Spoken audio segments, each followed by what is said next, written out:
ఇక్కడ vice chairman గా ఉంటూ బడంపేట మున్సిపల్ కార్పొరేషన్ లో, అలాగే ఇప్పుడు మళ్ళా మేయర్ గా గెలిచి ఇక్కడ మన హిందువులకు ఎంత అన్యాయం చేసిందనేది నేను ఈ రోజు ఛత్రపతి శివాజీ జయంతి సందర్భంగా నేను మన హిందువులకు జరుగుతున్నటువంటి అన్యాయాన్ని వివరిస్తున్నాను.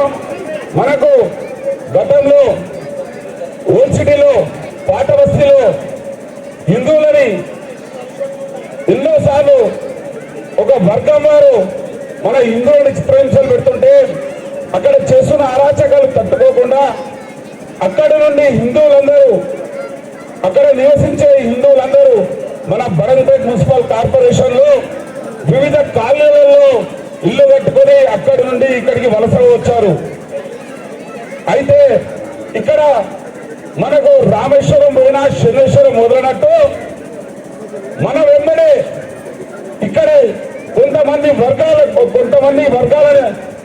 వర్గం వారిని మన వెంట తీసుకొచ్చే ప్రయత్నం చేస్తున్న మన ఇక్కడ ఉన్న మాజీ మేయర్ గారు, మీకు చిన్న విషయం వివరణిస్తాను.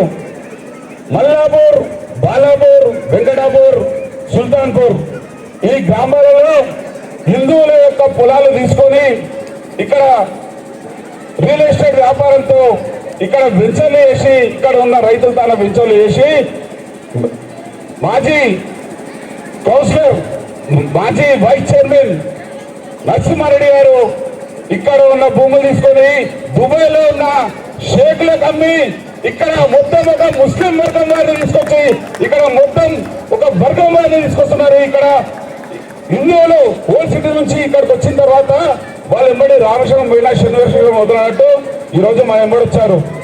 ఈ రోజు బాలాపూర్, మల్లాపూర్, సుల్తాన్పూర్ ఈ గ్రామాలలో ఉండే హిందువులు ఎక్కడికి వెళ్తారు?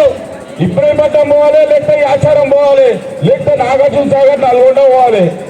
ఆ పరిస్థితి రాబోయే రోజులలో మనకు ఏర్పడుతుంది. కావున హిందూ బంధువులందరూ ఒక్కసారి ఆలోచించండి.